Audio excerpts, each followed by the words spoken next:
you know what? I'm going live early because I feel like it.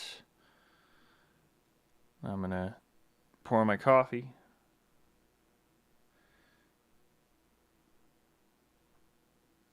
And I'm going to enjoy it. So, I'm alive. I haven't been on here in a long while. Not just live. Alive.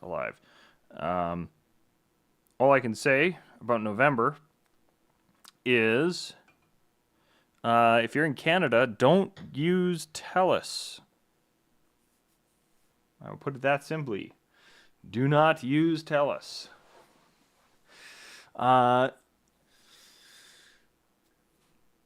So NAMM's happening. I want to talk a bit about some of that stuff, but my internet is running incredibly slow.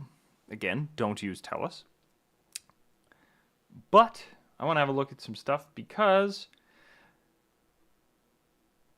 there's some controversy going on around particularly the Evolve 70 and 90. So let's talk a little bit about this. This controversy is dumb. Like, just actually dumb. There's no other way to put it. Essentially, these things, they're not out yet. Some people have heard them, some people haven't. I believe they have test units that people have. I think like some influencers might have got sent out to them, but they haven't had a chance to test them yet because they were only announced while they're all at NAMM. But don't quote me on that because I don't know. But essentially, we have the Evolve 70 and the Evolve 90. And they look good. Spec sheets look awesome. But as some people pointed out, you should not judge everything by its spec sheet. And I will concur with that. But the big thing when it comes to these, I'm going to see if this actually loads properly. Feel my pain watching that twirl. Now, some of this is, I'm assuming, Electro Voice's website because NAMM traffic. But some of this is just simply TELUS. So, yeah. The Evolve 90 is the main one I want to talk about because I think these are getting to a bit of a silly point.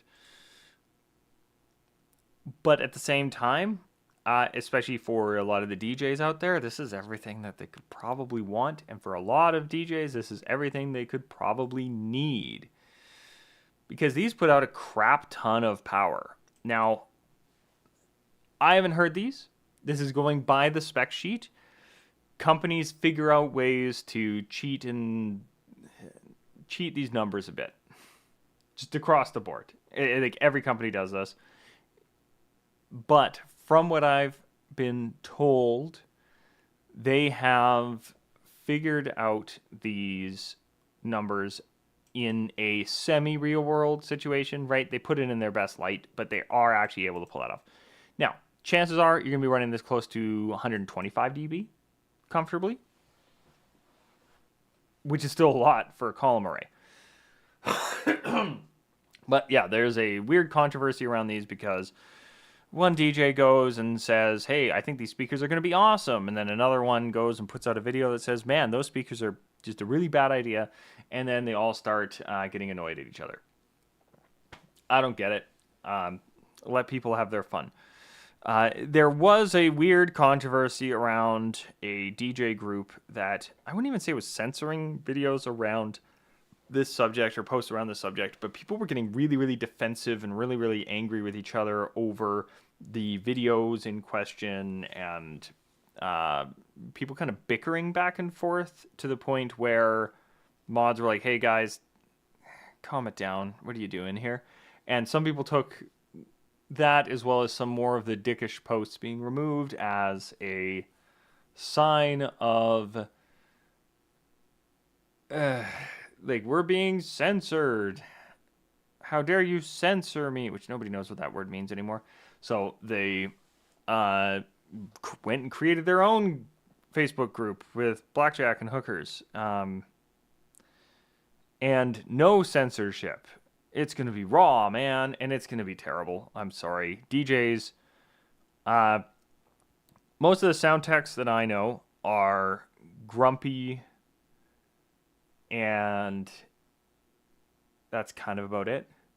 A lot of the DJs I know have like giant egos, and it's just not a good idea to just let them run amok with each other. You're going to have somebody's going to every time somebody posts a picture of their setup, there's going to be, cable police and stuff going on.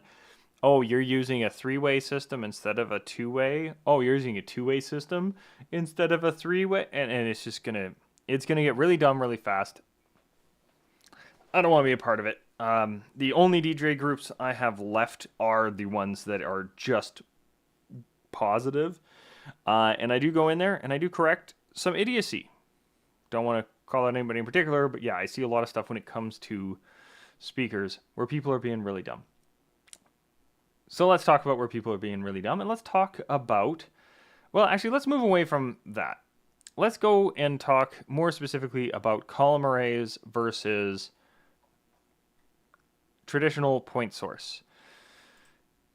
One of the current discussions is two-way versus three-way speakers. That whole conversation is just silly. There is in a studio environment an argument to be made for three-way speakers when you're in especially like a mastering environment. I'm not a big fan of subwoofers in a studio environment, but yeah, there's an argument to be made that a three-way system can have some advantages, but some of that has gotten really overblown and silly. Some people also hate the sound of a traditional compression driver. So if you're unaware, something like a ELX 212P, if it'll load. These are a traditional two-way speaker where you have a 12-inch woofer on the bottom, and then you have a compression driver. Now, the compression driver, essentially, it's similar to, I'm about to point to my speakers that are off screen here. It's similar to, your general home speakers where you have your woofers and then you have a tweeter.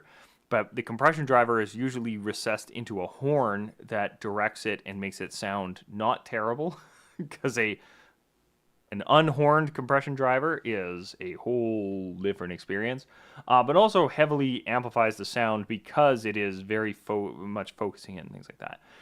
And this is where people are, I believe as the expression goes, not seeing the forest for the trees. These both have advantages and disadvantages. So this speaker here in this column has a bunch of small speakers working in an array. So they're all working together and we perceive it as the sound of one big speaker. A lot more math and stuff going on behind the scenes than that, but let's not get into that.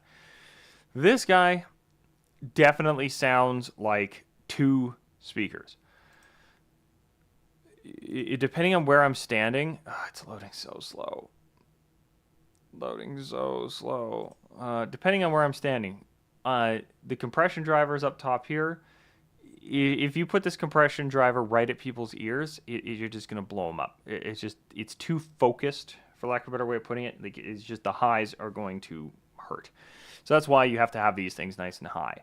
That's also why you can get away with having these lower, is just because a lot of those high frequencies are going to come out in a way that it's just going to be a little less painful to the ear. Now, there's advantages and disadvantages to that, right? This array is going to, again, it's going to have a bit less highs, and you can argue, and I think there is merit to this, you will muddy some of the frequencies a bit by having them all being reproduced by the small drivers they have in here. If my memory serves, there are 8 4.5, or basically 4.5, 4.7-inch drivers, which is actually kind of nuts. If you've seen a 5-inch studio monitor, this is like they just stacked a crap ton of those on top of each other. That's where they're getting this massive SPL. Now, they are admittedly saying, hey, the frequency response only goes up to 18 kilohertz. Frequency range, ignore that. It's a useless stat. But that's fine. Most adults can't hear over 18. So as long as it's reproducing these frequencies effectively, it's probably fine. There are advantages to splitting it up, though, because now each of these speakers, it's only working on specific tasks, specific frequencies. There are downsides, though, in the crossover. Now, the crossover isn't here in between, but I'm going to point to it like it is, because this is where you're running into the what I was mentioning earlier, where the sound coming out of this is different than the sound coming out of this. So depending on your height, you might be actually getting a slightly different experience. Especially if like your DJ or sound tech sets up the speakers incorrectly. If they're set up at the right height, you shouldn't notice a difference between the highs and the lows here. But then we do get into crossover. So crossover, a lot of people think it's just like every frequency above this point is going to my highs. Every frequency below this point is going to my lows. No, it's more like what was I don't know how to do shadow puppets. When it comes to the crossover, there are frequencies that are being produced by both the top speaker and the bottom speaker, which can lead to some phase issues right at that crossover point. So when we're talking about three-way versus two-way and what is going to sound clearer, what is going to sound better, these are the things you have to keep in mind. Number one is a compression driver can be harsh. The better quality of the compression driver is, generally speaking, the less harsh it is. So if you're looking at, don't compare an entry-level speaker to a top-of-the-line or even an entry-level column array and expect that the entry-level speaker is going to be less harsh. It is going to be more harsh using that compression driver. That's something that you're paying for when you buy more expensive speakers.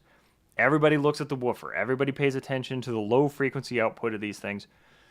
But you're paying for, in my opinion, when you move up to higher end units, when it comes to a two-way cabinet like this, is that this top speaker inside of the speaker cabinet is going to be less harsh, and you're going to get less harsh sound at higher volumes. That's the long and the short of it. So don't compare that an entry level one and just think like, oh man, like my bottom of the line, no name brand speaker doesn't sound as good as a column array once it gets yeah, of course not. But if you're comparing apples to apples, right? If you compare a top of the line EV against a top of the line EV, the highs probably aren't going to be that drastically different, but you are going to get a smoother sound out of the array. But you do then run into two negatives to go into the array. It doesn't reach up as high, so you do lose some of the high frequency information that can add to, oftentimes we call it presence, where there's high frequencies that aren't as important, in my opinion, but them not being there can stick out a little bit, right? It's more, you don't know what you got till it's gone, right? If you listen to them A-B'd, you might actually notice that there's less high frequency information, but you also probably wouldn't notice if you heard them on their own. That's the funny thing about it. The other upside to these column arrays is you don't have that frequency at a crossover. Because there's no crossover in here between these two speakers when you're dealing with the column array, there is a crossover between the subwoofer and the column array up top, which we'll get into that in a moment. Your mids are going to be a little clearer on the column arrays. Right, the space right between the high output and the low output on your more traditional speaker cabinets, like point source, is going to be there's going to be a little bit of overlap that isn't always going to sound the best. DSP, better quality crossovers that are fine-tuned to the cabinet, all this kind of stuff, that can really, really help with it. Some of these modern speakers, as much as I hate to say it, because I've got some older speakers that should be super top, some of these newer speakers, even on the less expensive side, because of the way the DSP is working to just really get those frequencies exactly where we want them, they just sound good. Like, I've got, what today would be the equivalent of like a $2,000 QSC. I put it up, Canadian here, so that's Canadian dollars. But I put it up against an $800 Canadian speaker, and until I cross a certain threshold of volume, the cheaper one sounds better because it's actually molded a bit better in terms of the signal. But again, once you cross a certain volume threshold, it gets a little more murky. Now, other differences. There's two other big differences when it comes to... Oh, interesting. I do love, as I'm talking about how, yeah, these are going to have more highs. And this particular one I'm looking at actually has less. Man, is the ELX that bad? This I would hear. My hearing is not this good, but not this bad. I would be able to hear this. That's a little too bad. What's a better comparison? God, this is loading so slow. This is loading so slow. ZX, SX, Tour, EKX. Hey, they do a powered. Look at that. I think ETX is their... well, actually, let's use the top of the line, because this Evolve 90 is their top of the line. And I'm going to keep using the 12s, because here's the thing. When people talk about three-way versus two-way on these things, these are all two-way cabinets, unless you go all the way up to this three-way guy here. Almost all of these are two-way, and then you add a subwoofer to make it a three-way system, which is good. You technically can do that with column arrays. I don't recommend it because they're not tuned for that. They are not designed for it. But this ETX 12P 135 dB peak SPL. Now, assuming you cannot do this from brand to brand, but you should be able to do this within a brand. 134. 135. The ETX is louder. Now, the ETXs are expensive. However, I should, on almost any day of the week, be able to get, and again, Canadian pricing, so keep that in mind when you see this on my screen here. I should be able to get two of the ETX 12Ps and an 18-inch subwoofer for cheaper than two Evolve 90s. That's... Sweetwater is not loading for me today. I don't know if it's my internet or if it's Sweetwater's NAM traffic, but this is just the way it is. Is if you were just purely bargain hunting, get yourself a good set of point source before you even bother looking at any column arrays, right? Especially because you can build the system over time. So you get yourself two. I wouldn't go straight for the ETX. I'm not saying that. I would go for more of a middle of the road speaker than like more of a top of the line. But you get yourself a set of like the ones that I always recommend these days is the Wharfedale Typhon 12AX or whatever. God, I hate model numbers so much.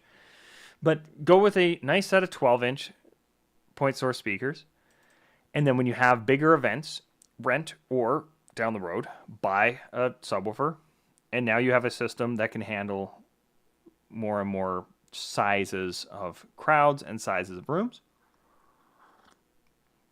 And then if you're making enough money, that's where I recommend something like the Evolve 50. So if you're in a room that an Evolve 50 is enough for, you're set. Now, some people are saying, man, you can easily do a gym with a set of these. You don't even have to bring subwoofers now because they've got an 18-inch sub. They reach down real low, right? 35 hertz is actually really low. This here, this is a very nice quality 12-inch speaker, 55 hertz. For especially more bass junkie oriented guys out there, that is not low enough. And now I'm pointing to the 12. If you're going to use subwoofers, I wouldn't recommend 15s, but if you aren't going to use subwoofers, 15 will go lower, so go with that. But add a subwoofer underneath this, and yeah, you can be pumping out some low frequencies down to those 30s. Nice and easy, and you're set, right? And like I said, just one subwoofer is probably all you need, unless you're... Everybody watched in real time as that photo that had loaded just then ceased to exist. That's wonderful. Thank you, TELUS. How my upload is holding out strong, I will never know.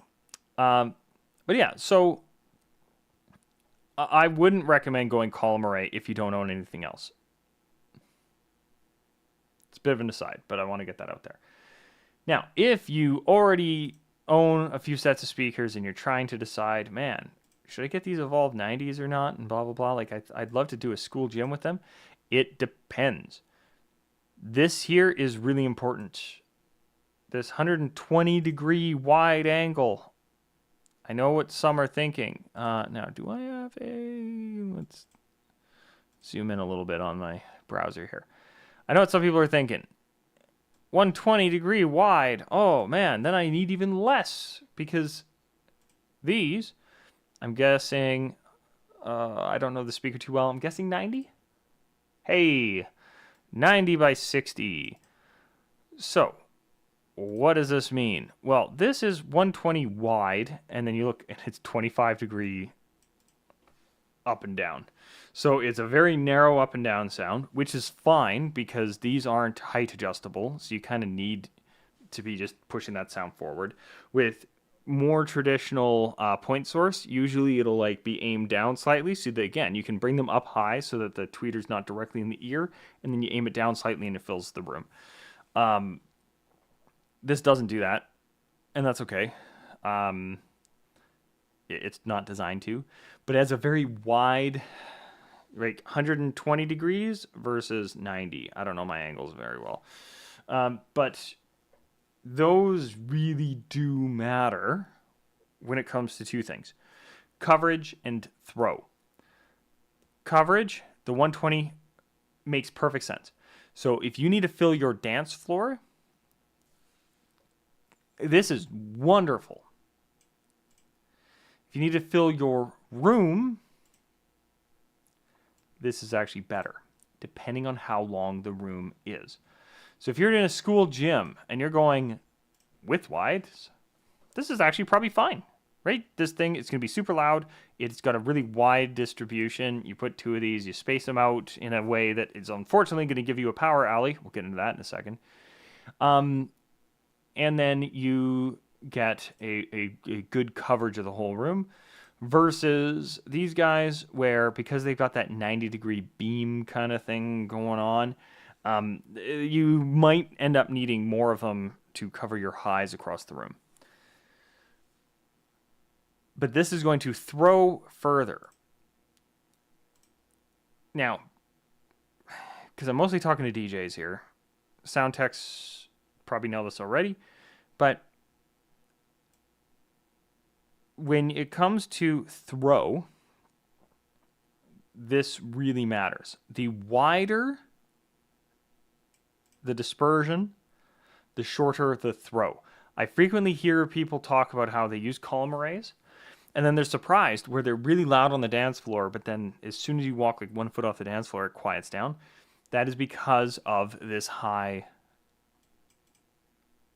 is it calling it dispersion? I call it too, coverage. There we go.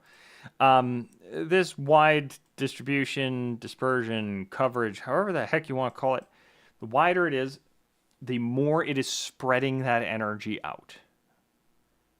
It's the easiest way to think about it. When you start to focus it in, that's where you lose throw. QSC has like a whole article on speaker throw that is really good. QSC speaker throw. Throw this. Hey, and it's loading nice and fast. So they do get into how basically this is how line arrays work. Is this similar concept, but they're taking full advantage of it.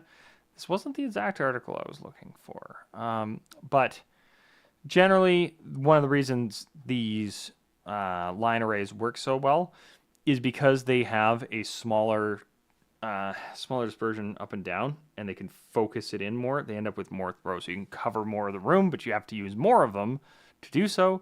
And by causing less overlap, you run into less comb filtering. That is the other downside of these. And that's why, personally, I haven't bothered with column arrays yet, though I do have some. I might end up with one or two, but comb filtering is where those dispersion angles, when they start crossing over, similar to what I was talking about with a crossover and how there's a crossover frequency. Of course, this photo is not there. On these speakers here, will this load faster? No, everything sucks. Okay. Tell us, you just really got to get your act together. The previews are loading. So, good enough. Oh. What do you mean the site can't be reached? I was reaching it. I was on the site. God, I hate TELUS. Okay. On your traditional speaker, there is a crossover frequency between your high and your low woofer, right? You've got your compression driver up top, you've got your lower woofer underneath, and the frequencies that cross over, right, because they're not a pure just low and high, they cross over a bit. There is some phase cancellation in there where the frequencies cut each other out and things like that. If you don't know what comb filtering is, look it up. It is really, really, really important to know the basics of it, though. If you have two of the same signal crashing into each other, they are going to be slightly out of phase, meaning they are timed slightly different, and then they cancel each other out in certain spots. That's the short answer. If you have two column arrays that are putting out 120 degrees of sound, you're going to increase your area that comb filtering is happening, because the louder, or sorry, let me rephrase that. The closer the frequencies are to each other in volume, the more comb filtering can happen. So, yes, two of these will cover your dance floor really well, but you're going to create a big pocket in the middle that's going to have comb filtering. That's why, I believe it's Brian S. Red, he's talked about this since the beginning of the kind of revolution that is the Evolution series in particular, or the Evolve series, is like he kicks them out. He aims them out slightly, or you're creating this big spot in the middle of your dance floor that has this comb filtering issue. These more traditional speakers that don't feel like loading right now, these have that 90 degree, so they cross over less on your dance floor in terms of like the frequency or like the sound output. There's less of it going on in terms of the comb filtering because you won't have as many beams of sound connecting with each other. And when it does, it's usually at a volume where one is overpowering another, so it kind of solves itself. You still have risk of comb filtering with a traditional top speaker, but that isn't as crucial once you move to that. Now, the last big difference between, if it'll ever load, doing a column array versus a traditional three-way setup where you have two tops and a subwoofer on the bottom has to do with power alleys. These, honestly, using two of these, you're going to have horrendous bass.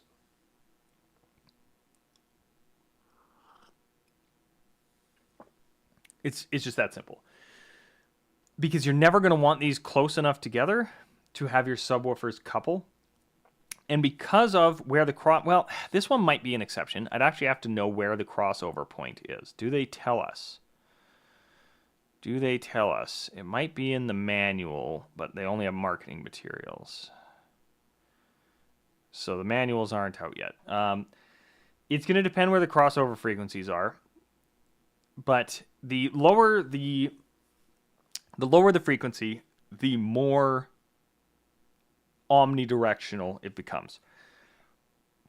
We're not talking about cardioid subwoofers. Cardioid subwoofers are usually a combination of a few subwoofers together to force kind of the sound in one direction and create a more targeted bass sound. In my opinion, almost completely useless for DJs. It's very, very useful for bands because then you can keep your bass frequencies from going backwards onto your stage and getting picked up by microphones. But that's just my take on it.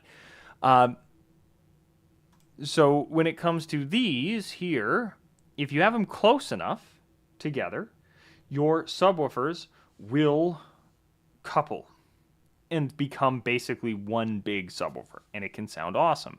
But then now you've increased your risk of comb filtering with your tops, so you end up spacing them out, and then you sacrifice bass frequencies. These column arrays are horrendously designed for using multiple column arrays. There's just no good way to set them up if you want optimal sound. If you have them too close together, your high frequencies are going to start to comb filter like crazy. Even if you have them set to proper stereo, which I normally don't recommend stereo for live events. Stereo is great if you're sitting at home at your computer and you have your speaker space just right so that you've got one in each ear and blah, blah. Doesn't work that way on live events or DJ events. You want less of that. But yeah, you're going to get tons of comb filtering because now you've got your beams of sound overlapping each other and comb filtering like crazy. But now your bass frequencies from your subwoofer are fusing together and getting you better bass.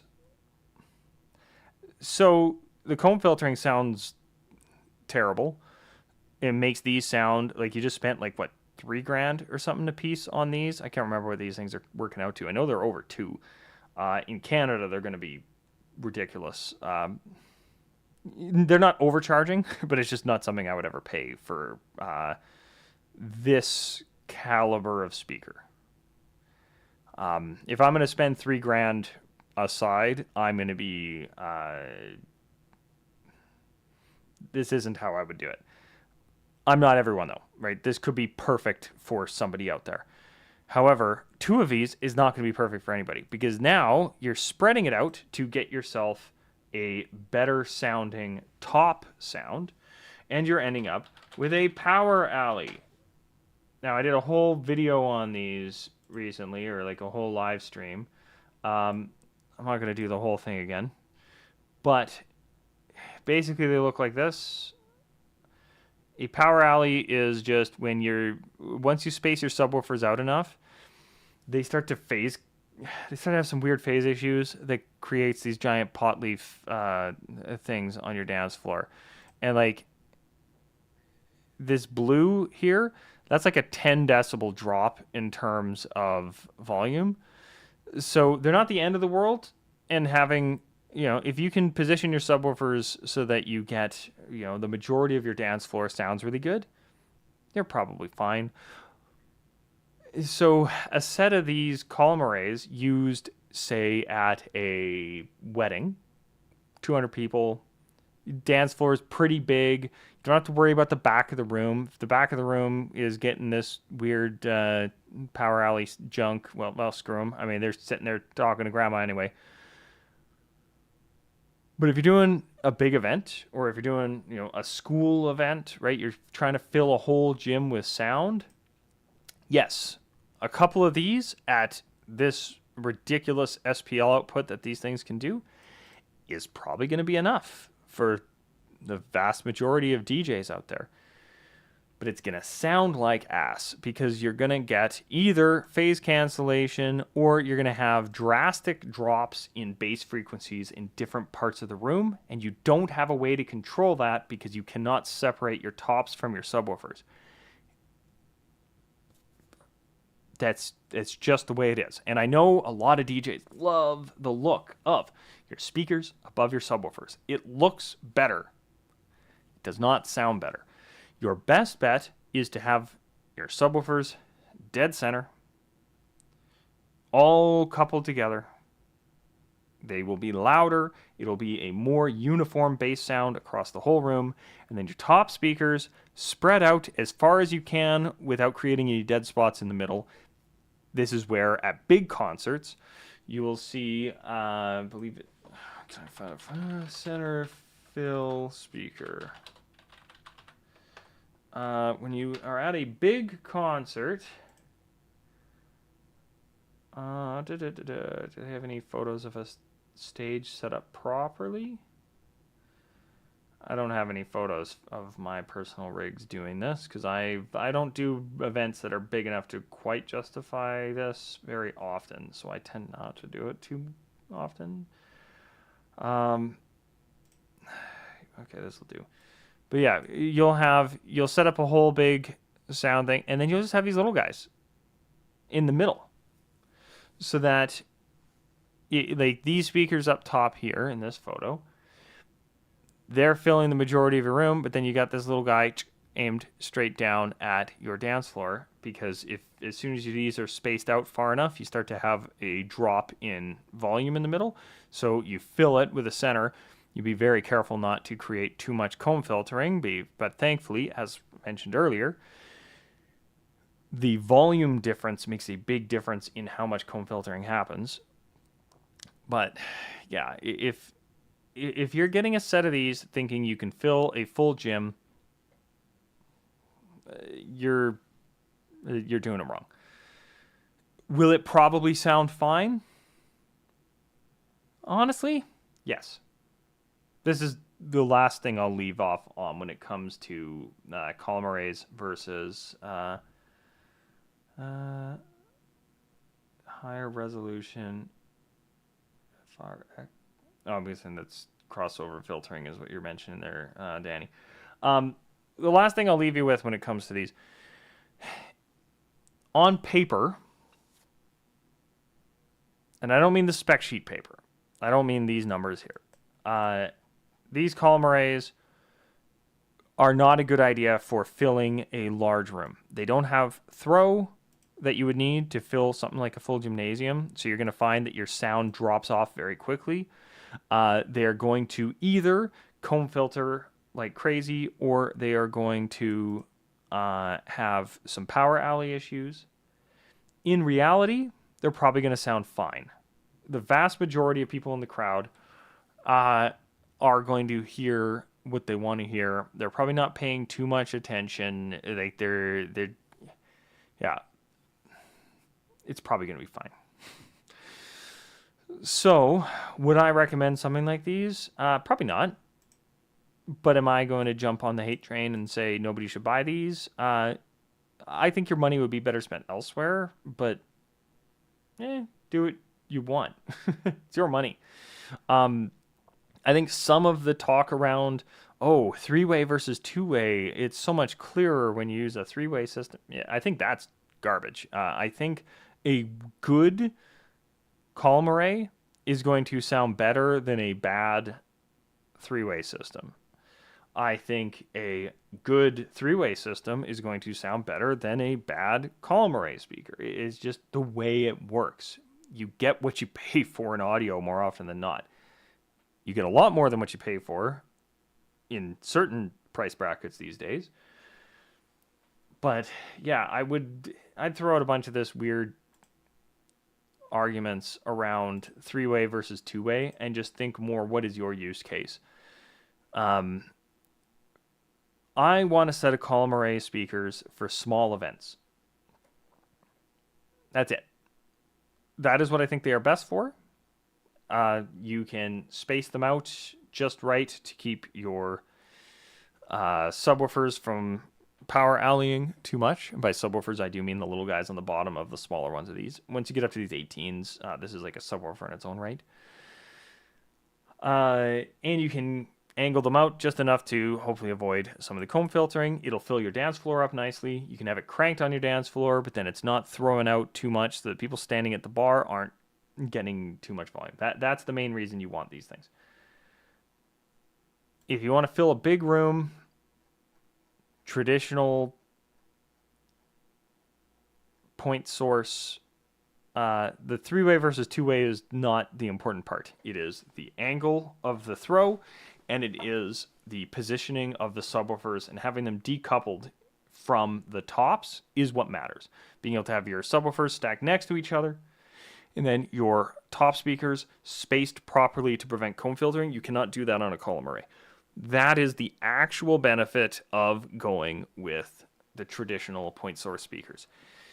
Yes, there is less crossover issues when you're dealing with, an array versus a compression driver and a woofer. No, it is not the end of the world. Yes, it will comb filter more using the column arrays, and they don't throw as far, but in the right setting, they can probably work around that and make it sound fine. Yes, you can create power alleys if you have your column arrays spaced too far because you need to prevent that comb filtering. Is it an end of the world? No. None of this is the end of the world. All of this stuff is fine. Use what works best for the room and for the event. Right? Again, last checklist of info. If you got to fill a really big room, especially a long one, point source. If you want to avoid comb filtering and power alley issues at the same time, point source. If you have a small room that you want your dance floor to sound really good, but not have the longest throw because you want to keep it quieter elsewhere in the room, that's where the column arrays come in. Just be careful about having them too far away from each other, or your subwoofers are going to start to have some power alley issues. You may want to angle the tops, well, in this case, the whole thing, because the tops can't angle. Column array speakers can't pan right or left fixed. I'm not sure exactly what you mean by that. I mean, they're not stereo. They're a mono speaker. So I don't know what you mean by pan in this case, Danny. Maybe you're meaning that some of them you can't tilt, or not tilt's not quite the right word because that's usually referring to that. You can't kick out the angle a little bit to prevent some of that comb filtering. But yeah, like column arrays, and honestly, this is the problem with DJs. This is the problem DJs are going to have. Column arrays look better. That's honestly the big thing. I can see it. I can see a bride and groom looking at this system using these. They don't give two shits about, but like you're going to get more comb filtering, and but the power alley issues, and you're going to have this. They don't care, right? If you show them a setup with two of these next to your setup, you go with the white or the black depending on what your furniture and stuff is. The ports or speaker on a pole can turn. Yeah. Okay. Then yes, I agree with you, Danny. That's what I'm meaning. Is you can adjust the angle of your speakers when they're on a pole. And some column arrays will let you do that. These ones won't, but some will. It's getting rarer and rarer though because people want this look. But that's the big thing. If you care about audio over aesthetics, then you have to make your choices based on that. If you care more about looks, this is the wrong channel for you. But at the same time, yeah, go with these, right? If these are going to work 90% of the time for you and you just think they look so much better, and your couples or the people hiring you in general, right? Like a wedding DJ, yeah, these look good. There's no doubt about it. And yeah, they're going to sound like, would I take these to a gig? Yes. Would I buy them? No. Those are two very different things. I don't think they're worth the money for what they do. Like, I can build a much better point source system for way less money, and it will sound better because I can configure it properly. Will it look as good? No. So if the looks matter, and for a lot of DJs in particular out there, that is important, go for it.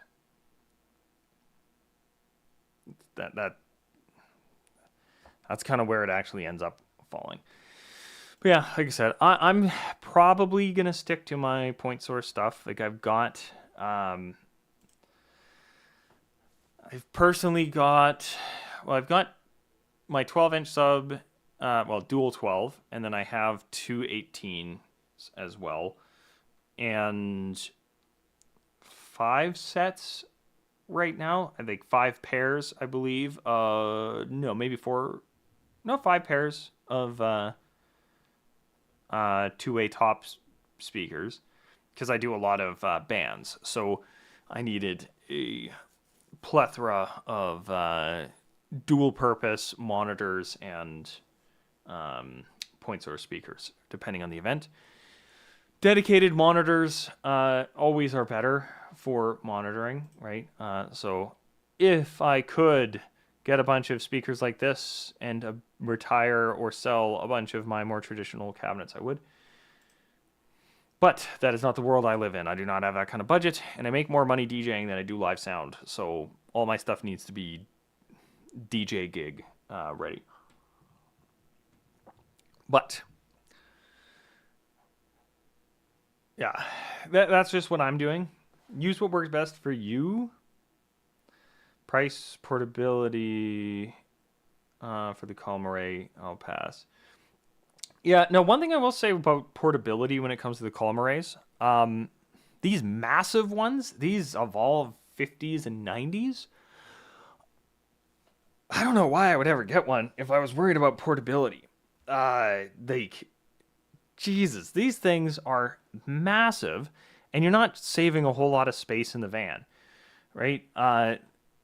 Like a column array speaker, one of the big advantages of it used to be you could just bring the whole thing in one trip, right? That's why for acoustic musicians, they're wonderful, right? As they have the built-in mixers on the back, plug everything into it.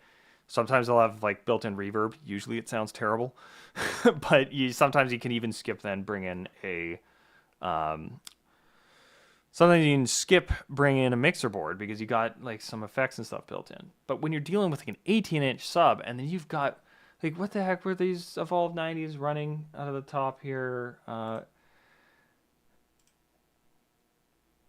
Like these have how many? 8 4.5-inch speakers. You're not saving any trips bringing this thing in.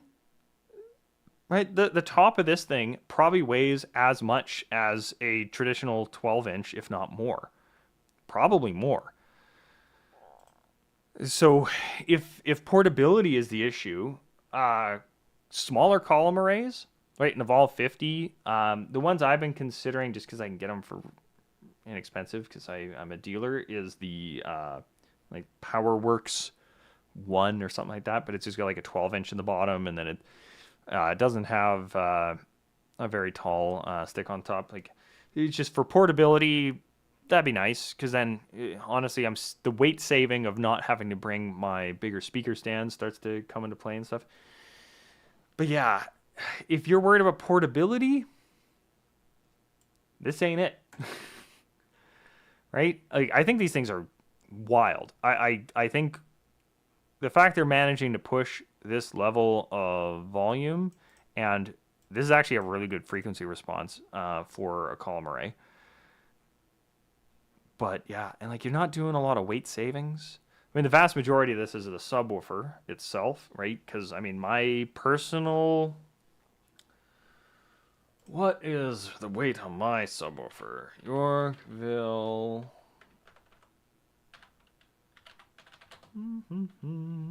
Yeah.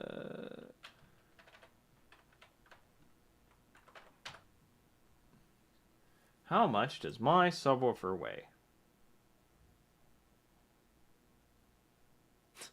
Yeah, my subwoofer weighs 120 pounds on its own.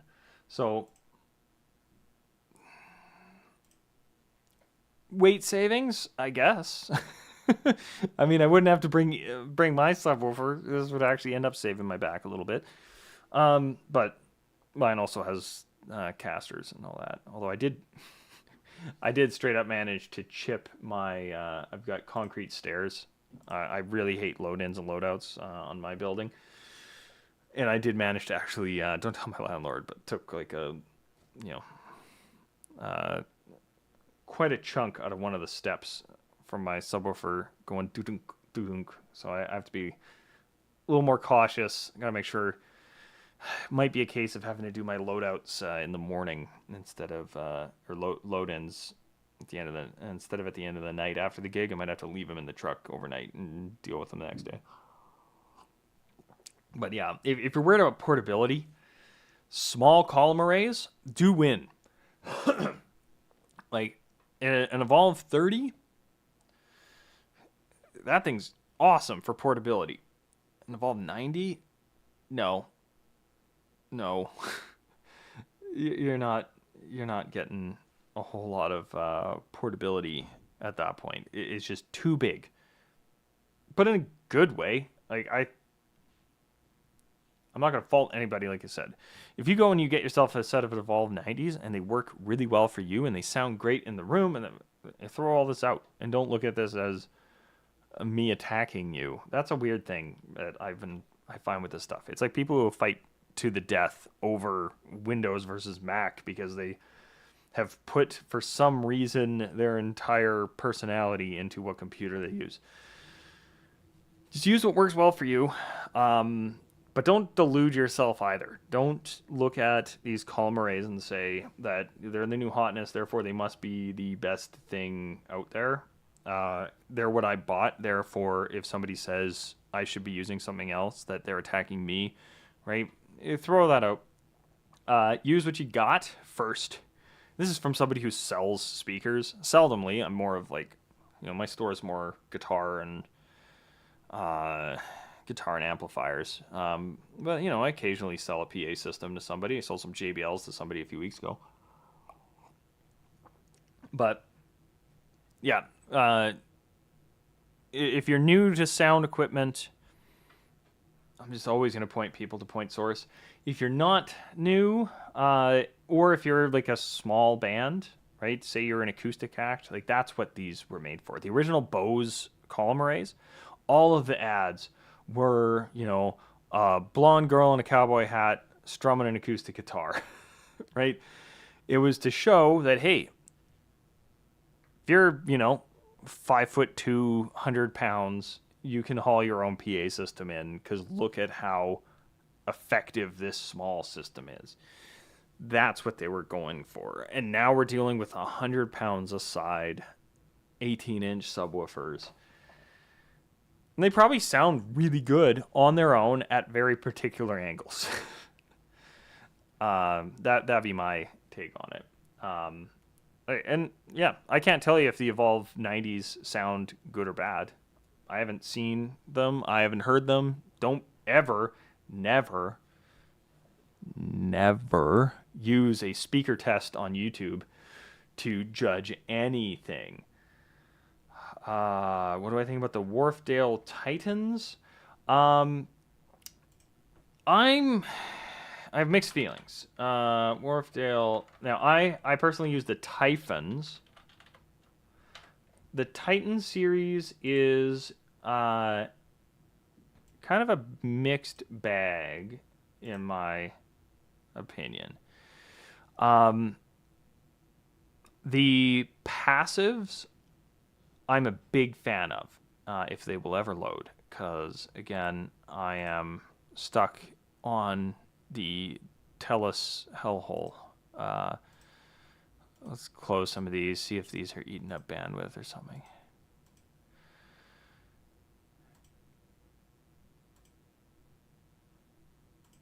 Okay, let's just, oh, that might be loading.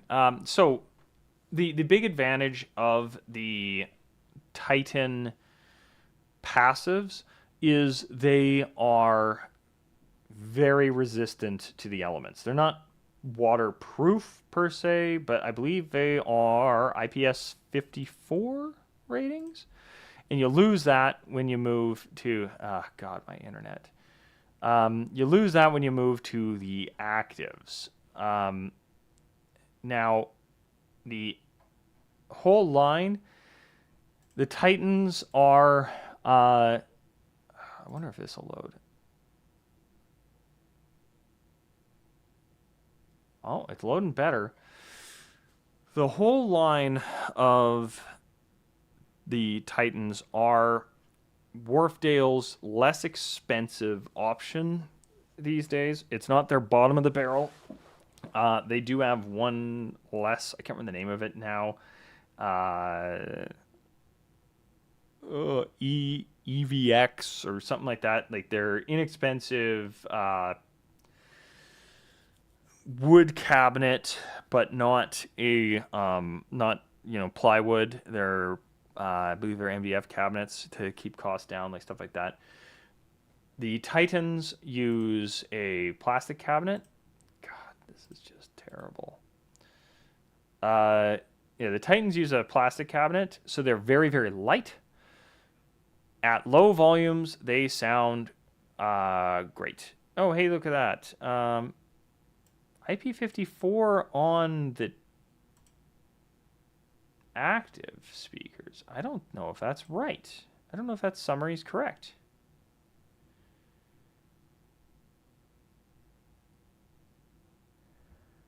I don't know if that doesn't look right. I don't believe the actives have the IP54 rating. They could. If that's the case, then sweet. I still think the Typhon is my preference between the two, because these get a lot more harsh, and have no DSP or anything like that, which I used to not care too much about, but after hearing the Typhons, and particularly if I'm running without a subwoofer and I turn them onto the punch setting, they get a nice bass boost right around the 100 to 120 range. I think that's worth it. If you're not using subs and you need something less expensive, yeah, there's nothing wrong with going with a Titan. But I'm a big fan of the passive ones because they are built like tanks. I sold some recently. Recently, it was a year or two ago now, I guess, to a rodeo, because the people they talked to originally were going to sell them some Yorkville YX series powered speakers. Great speakers. For the money, awesome. Right? I'm a Yorkville fan. I use quite a bit of Yorkville stuff. And even their YX, I believe, yeah, they're the YXL. Man, this site's loading really fast. Is Yorkville just not getting the same traffic as everybody else? Is everybody just pounding these other websites? Oh, that's passive. I want powered. So they were going to sell these to a rodeo. Now, I don't know if you see the problem, but I see the problem instantly. Even though this is something, Wharfdale, take note. You see how these knobs are inset? I don't understand it. The Titans are bad for this too, although I need to see it at a better angle to know. I have a Taurus, and I am eventually going to shear those knobs off the back. They're just going to break. What do you have for 8-unit subwoofer for 18? Basement sound system. I'll get to that in a second in terms of my recommendations. But yeah, the knobs on the Titan and Taurus are not inset, and that to me is enough reason not to get them, because you will break them off eventually. Where they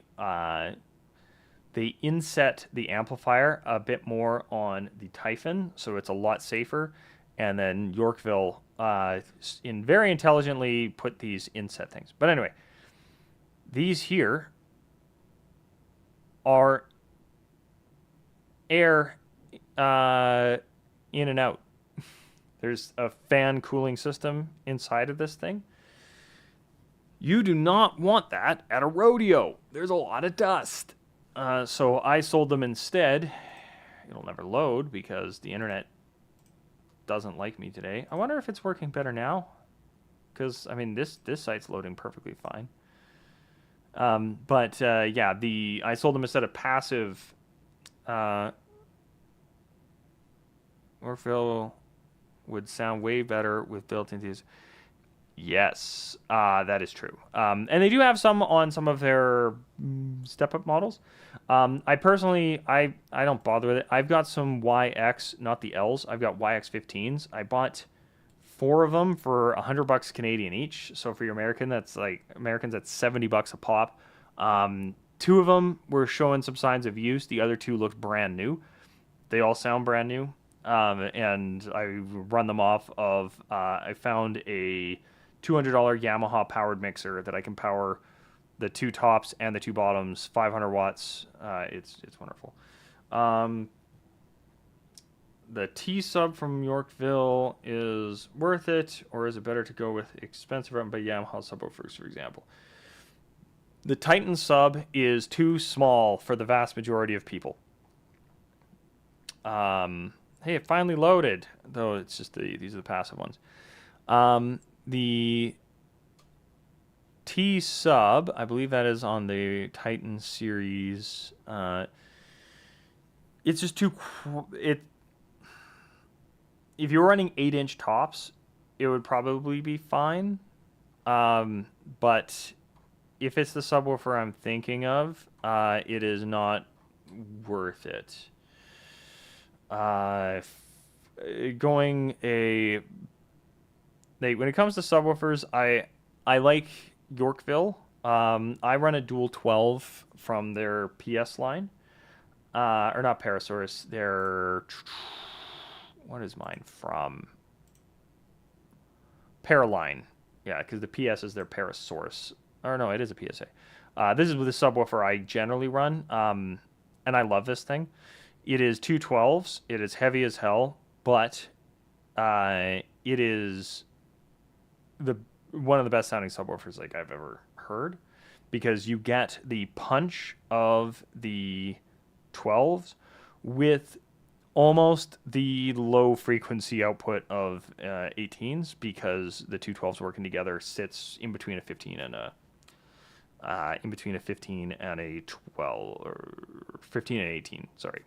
So you get kind of the best of both worlds of almost an 18-inch in terms of just air dispersion, but you get the punch and clarity of a 12. And I like to hear the click of the kick drum.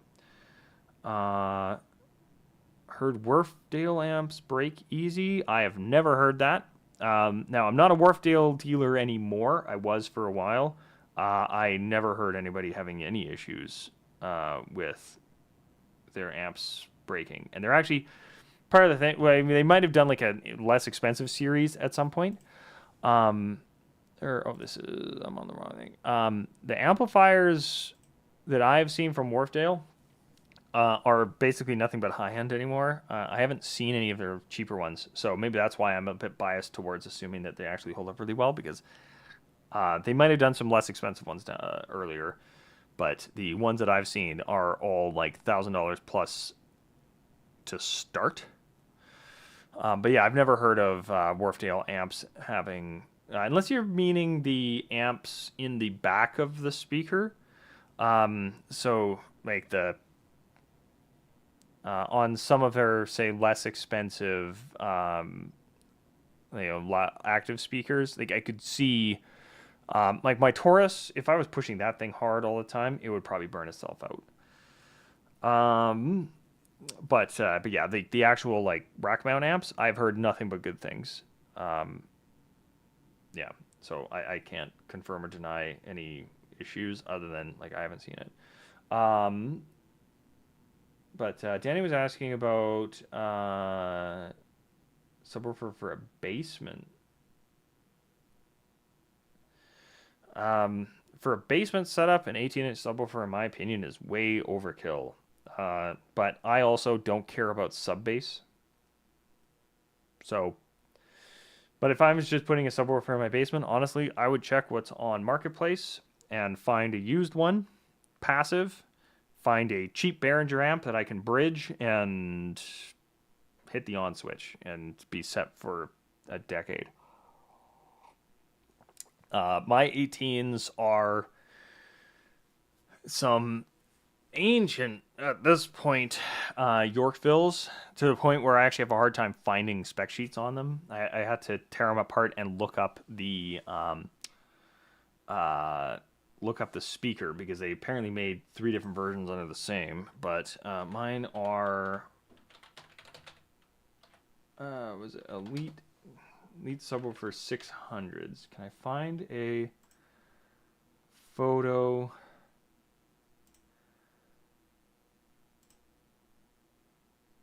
If it'll load. It's having a day. God, I hate TELUS.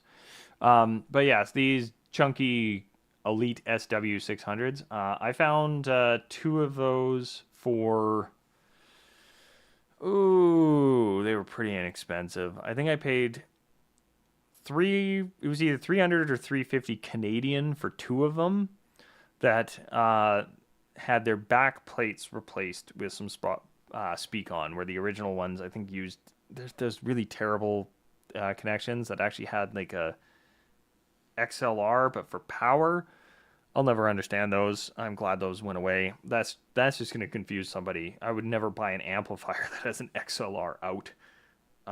Somebody is going to fry one of my speakers with that. But yeah, like I'm using something along these lines.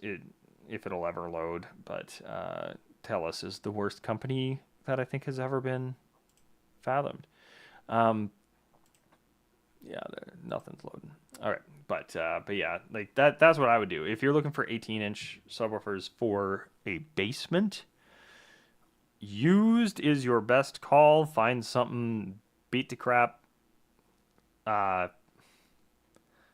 the carpet off of it and paint it something that looks good in your basement, and then grab a inexpensive Behringer amp that's underpowered for a lot of other things, but then you can bridge it and send it to them. You don't need nearly the wattage people think you do. Like,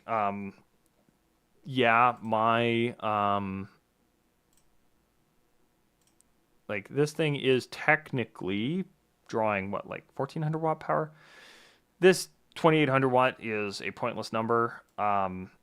This is the number that matters. So I'm setting 700 watts aside to my subwoofer when you're looking at 2 subwoofers. That's roughly what I do when I'm running these guys. When I'm running my Elites, is I run 500 watts aside to them. And off of the Elites, I'm still getting, before coupling, I believe I can get about 125 continuous dB, maybe 120. But the thing to consider when it comes to live sound versus, like you can set your home system up however the hell you want. If you're using pink noise and bouncing between your speakers, if your top speakers, if you're capping them out at, say, 126, just to make the math easy, you want your subwoofer set to about 120. The highest I would ever do for my subwoofers on, say, 126 top for my top speakers would be 126 for my subs. That's the highest I would ever go. For a DJ'd event, I might do my subwoofers 3 dB below my tops, but I would never do them higher. I've been to events where people do that, and it just becomes an incomprehensible mess.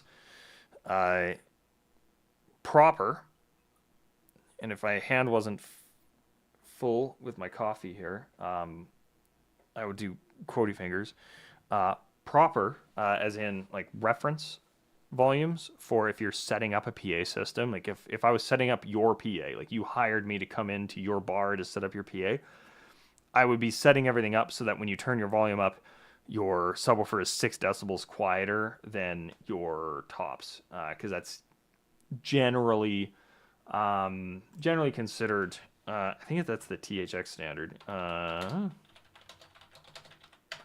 It's a really good article from QSC. They've got one on subwoofer placement crossover. I'm looking for just volume. Like QSC is not the end all be all for this stuff, but they used to write a lot of really good articles. I don't know if they do anymore. But yeah, they have a whole thing on setting up a PA system and how to ring out your monitors and what volumes everything should be set to, and where your crossover frequency, like all this kind of stuff, all in some fairly easy to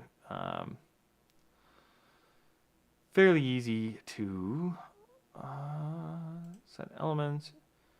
Oh, that's why. This is specifically with this particular QSC system. RCF Art 712. Well, off the top of my head, they're probably good. RCF is generally pretty good. Let's see, Art 712.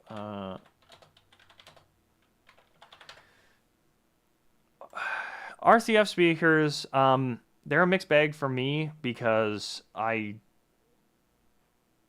yes, RCF does use very quality drivers. One of the reasons that I do stand behind them, even though I don't tend to use too much of their stuff, is because for a very long time, Yorkville was using RCF drivers. And I'm a big fan of Yorkville. Now, I am technically a Yorkville dealer, although I'm not a speaker dealer for them. I sell like their cables, and then they're my distributor for Ernie Ball strings. So I do have some bias here. But when it comes to RCF, or in general, I've heard really good things. And then, yeah, like I've been a bigger fan of Yorkville simply because, one, they use a lot of RCF drivers, and two, the parts are more readily available where I'm at. If you are in an area, the US, I believe Europe, they're pretty easy to get parts for and stuff. RCF is great. Personally, I use right now QSC, in terms of speakers, QSC, Wharfedale, and Yorkville. Because I've got a few sets of Yorkville, like I mentioned earlier. I've got 2 sets of Wharfedale stuff, and then I've got my older HPR QSCs. Oh, God, why is the internet doing this to me today? Or just why is the internet? But yeah, so I've heard really good things about the RCF stuff. One of the big things I've heard, and this is stuff I've heard, because like I said, I don't actually have, I don't even know if I have an RCF dealer in my province. I would have to special order the stuff in just to try them. Like I don't even know if I've heard RCF speakers in person outside of Yorkville speakers. Like my Yorkville Elite 600s, they are RCF made in Italy. I think made in Italy. I'd have to double check, but they are RCF badges across the back, and I love them. They do not have the low frequencies that I kind of was hoping for, but again, they still actually have quite a good amount of punch for an 18. So, but yeah, RCF. One of the big things I have heard is they have a good. Let's see if Sweetwater is loading better. Nothing is loading well for me. Somehow my stream hasn't dropped. I don't know how, because this has been an ongoing. Like, no websites are loading for me properly. Yeah. So, what I will say about RCF, everything I've heard is they are not a particularly flat speaker, but not in a bad way. I'm using dual 12 Alpine as car sub powered with a Yorkville. Oh, sweet. Yeah. Yeah, car subs do actually work perfectly fine for home or pro audio. Oh God. They're not optimal because usually they have very good sound quality, particularly in terms of their frequency range. Like they tend to reach real low, but often have very, very poor, very poor. It's not my brain. It's been a long day and it's only noon here. Sensitivity. I would show you, but my internet doesn't want to load anything. Again, my upload speed, I'm getting all in the green for my OBS and to YouTube, but yeah, fuck me, I guess. But yeah, so when it comes to using subs, like I find if you look up those Alpine S car, subs. Yeah. Anyway, long story short, on the RCF, before I fall into a completely complete other topic, they are colored in a way that I've heard. This is purely speculation because I haven't heard these in person. In a way that is very, very pleasing when you plug them in. I have heard over time they can start to get fatiguing. So your mileage may vary, but I've heard also rely on room gain as it is not as sensitive. Yeah, no, 100%. But yeah, so if somebody's looking at these ARTs at 1400, yeah, they're probably great. They probably keep up with everything else in that price range. Now, I say 1400, this is Canadian. So if you're looking at RCFs and you've heard a lot of hype around RCFs and like you have a local dealer who has them and you go and you listen to them, just listen to them for more than one song just to see if like I say, if some of those rumors are true of like the high frequencies get to you a little bit. But I've heard they have a lot of Christmas in the highs that can be good in the short term, but people tend to have to pull the highs down a little bit in the long term. They're not that harshness in terms of the highs that you get from inexpensive speakers, but that's just what I've heard about them.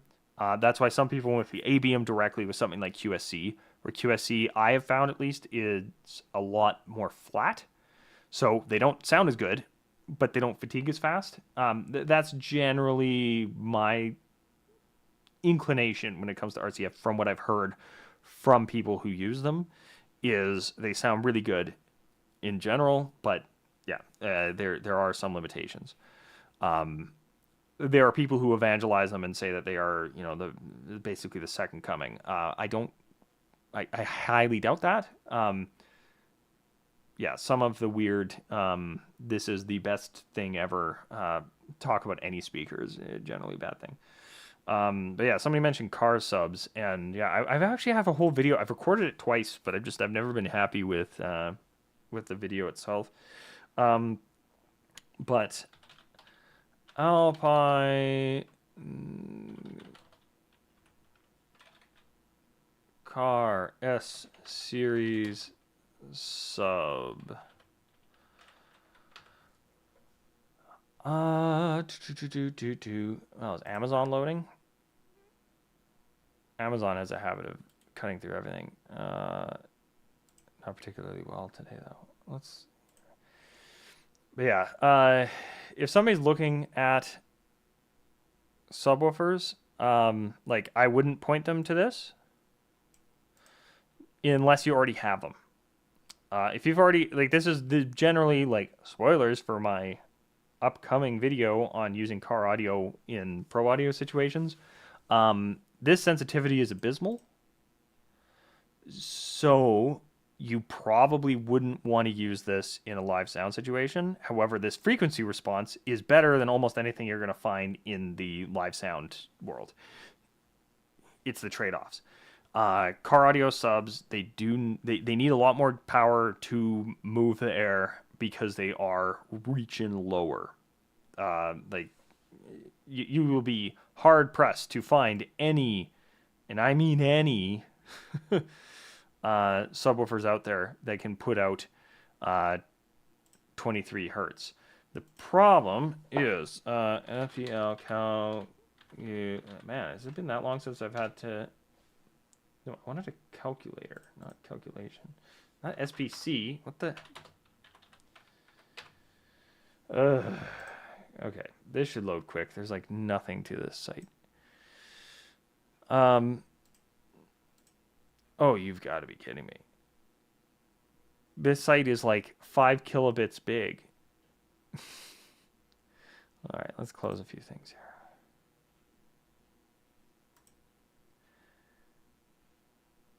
This is what the site is actually supposed to look like, so that's not too bad. So this is 86. 86. It says it can handle 600 watts. Let's take it at its word. 1 meter, close to a wall because it's going to be against the floor anyway. 116 dB. A good subwoofer for live sound, I believe, starts at probably 96, maybe 97 dB at 1 watt 1 meter. And if you get, say, a 96, now we're at 126. So, like, even an inexpensive, like, I'm pretty sure. Oh man, this might take. Oh, Yorkville's loading great. I don't know what is. I don't know what is going on. YXL. So, like, this is their cheapest subwoofer on the planet. And this is probably one of the least expensive subwoofers I would ever recommend to somebody.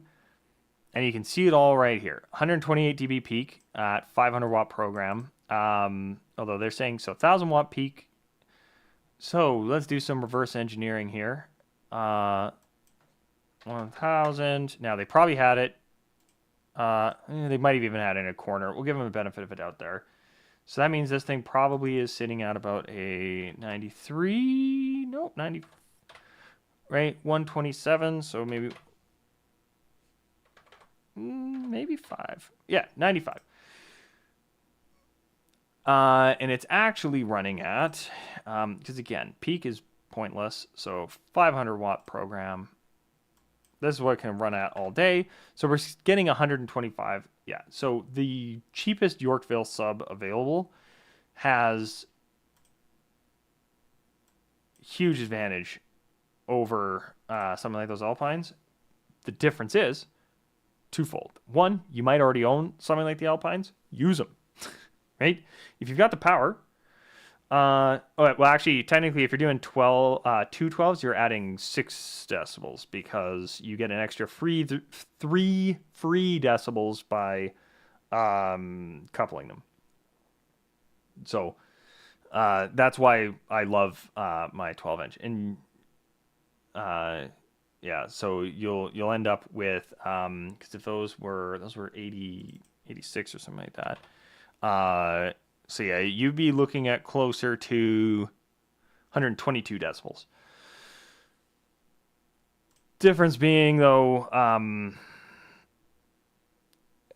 like this needs a lot less power to get more volume. Won't reach as low. Those Alpines will probably actually sound better. Because I know some people are like, oh well, there's no. What's that terrible expression? There's no substitute for movement or something. I can't remember. They had some, but it rhymed. It's not true. But yeah, like surface area does matter. Those dual 12s are going to actually be putting out more surface area than this single 15. That's just how it works. And we'll be reaching down. Now, I think they're probably exaggerating this a little bit. Actually going down to like a 23 hertz at a usable dB is, I have my doubts. But even if we don't take them at their word and say, oh, maybe it goes down to 30, which is very reasonable for a car audio sub, that is way lower than this guy, right? But it's going to depend on the tops if they're going to keep up or not. But yeah, like car audio subs, like I said, like they're actually pretty good for pro audio, but I wouldn't ever buy them for pro audio. I would use them if I had them. Is the best way I can put them, because you're getting a trade-off of you need more power to run them because of the low sensitivity, but you're gonna reach lower. Yeah, even hearing 25 hertz is a feat. But yeah, like that's the big difference between a car audio sub and a pro audio sub, is just the car audio subs are aimed at a car audio audience who cares about getting down to 20 hertz so you can really feel it in the driver's seat and all this kind of stuff. But the pro audio subs are aimed for volume, portability, cabinet quality, etc. But I always tell people, if you've got car audio subs, try them in your setup. They probably will actually work just fine. They probably are going to sound good. And as long as you can get the volume up, and it doesn't have to go up tier 2i. Because again, like talking about these ones, this actually in the end would work out to closer to 122 dB, because of the extra 3 decibels you get from coupling them. So now we're looking at a much more reasonable volume output, and that's continuous, because you're putting pumping 1,000 watts into a pair of them. 122 dB means any system that's about 125 to 128 or so, like those Alpines would keep up with just fine. So yeah, that's my take on car audio subs for pro audio use. Is I wouldn't aim for them, but yeah, you can do far worse. So speaking of far worse, I have got a bunch of students today. So I'm going to take my leave. Thanks everybody for hanging out. I'm back. I'm going to be doing some videos again in the near future.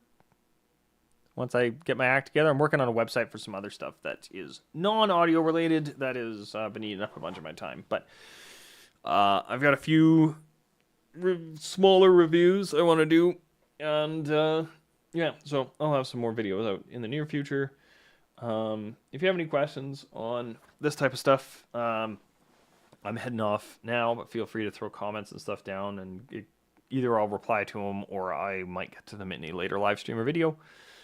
But I appreciate it, and yeah, I'll see you next time.